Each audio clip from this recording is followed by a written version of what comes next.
para sa katotohanan at katarungan, kundi para pagtakpan ang kanyang mga kasalanan sa taong bayan. Ano-ano po ba ang mga kasalanan ni Duterte? Nandyan po itong extrajudicial killing na may kinalaman sa war on drugs. Nandyan din po ang kanyang atake sa karapatan ng mamayan, lalong-lalo na yung mga lumalaban, mga kritiko, mga oposisyon, ang mga pinasang dito sa war on diesel, ang mga revolusyonaryo na binabansagang kriminal at terorista, ang kanyang martial law sa Mindanao, ang kanyang militarized response noong panahon ng pandemya, itong malawakang pandarambong noong panahon ng pandemya, itong pagbenta niya ng ating soberenya sa mga dayuhan. Kaya napakaraming kasalanan ni Duterte at siya dapat ay managot sa taong bayan. Matagal na nating sinasabi sa kanya na humarap dito sa Quad Committee hearing, pero wala pa rin po siya hanggang ngayon. Kaya humarap man siya o hindi, tuloy po ang ating laban, tuloy ang panawagan para sa katarungan. Ngayon, bahagi po ng ating kampanya para sa katarungan ay ang paniningil sa rehimen ni Bongbong Marcos Jr. Dahil si Bongbong Marcos Jr. nung una hanggang ngayon ayaw makipagtulungan sa ICC. Itong si Bongbong Marcos Jr. nagpapatuloy ang war on drugs. Tuloy-tuloy ang extrajudicial killing. Kaya kung seryoso ang pamahalaan ni Marcos Jr. na isulong ang katarungan, dapat at sa minimum man lang, hayaan ang ICC na gawin ang kanyang trabaho. Pangalawa, ang lahat ng ebidensya na lumalabas sa Quad Committee hearing, ang mga testimonya ay gamitin para kasuhan ang mga sangkot sa pamamansa. At higit sa lahat, dapat itigil na itong war on drugs. Itigil na itong counter-insurgency program kung seryoso ang pamahalaan na magtulak ng katarungan sa ating bayan.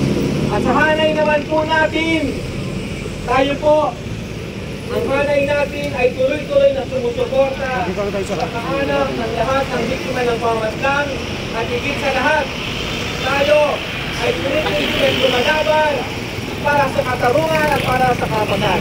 Maging sino man ang nakaupo sa Malacanang.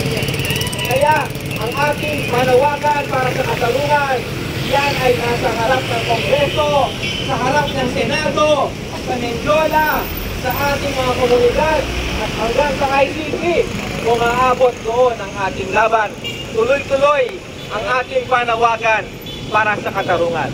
Dahil si Duterte at ang kanyang mga kasabakat ay kailangang managot sa taong bayan. Kailangan nating itulak ang panawagan para sa katarungan.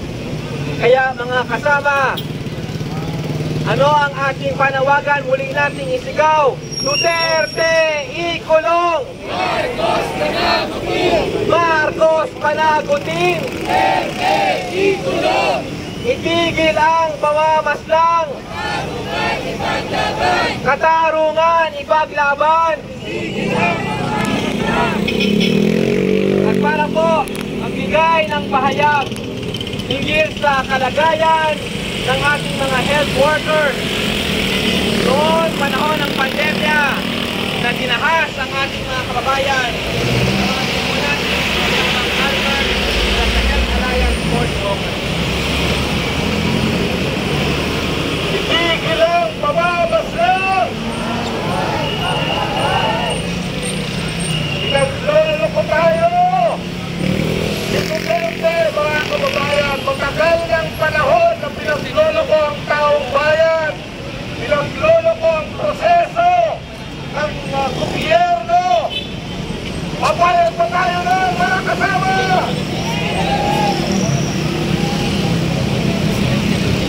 Napakayaki po ang kasalanan ni Duterte sa taong bayan, lalong-lalo na sa sektor ng kalusugan.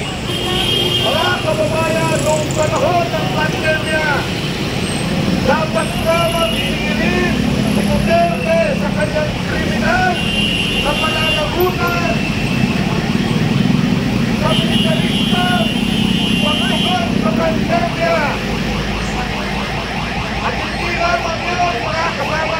kababayan, hindi makakalimutan ng sektor pagkalusugan ang matinding korupsyon na naganap sa panahon ng pandemya sa pamamagitan ng pagbibigay ng milyong-milyong piso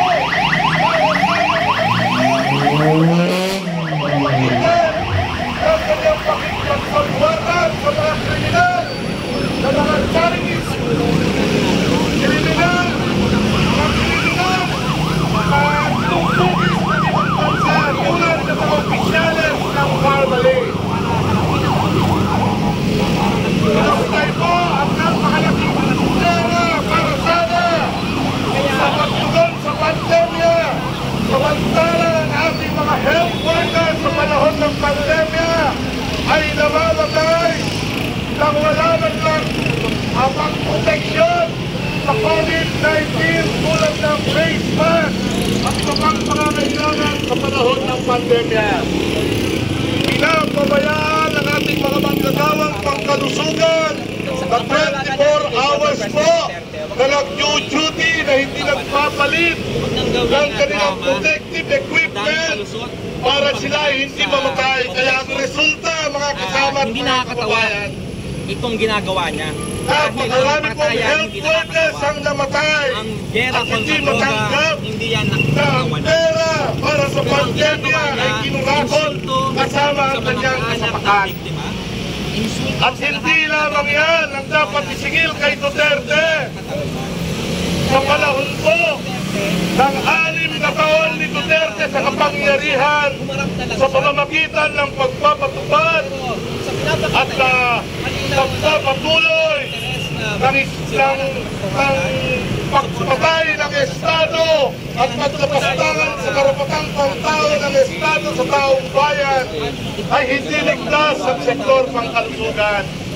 Ilang mga doktor po ang pinatay sa panahon ni Duterte tulad ni Dr. Sansalan, ni Sara Alvarez at iba pang doktor dahil po sa malaganap na impunidad dito sa ating bansa at sa pamamagitan ng pagpapatupad ng Hall of Nations Abuse at ng terror law.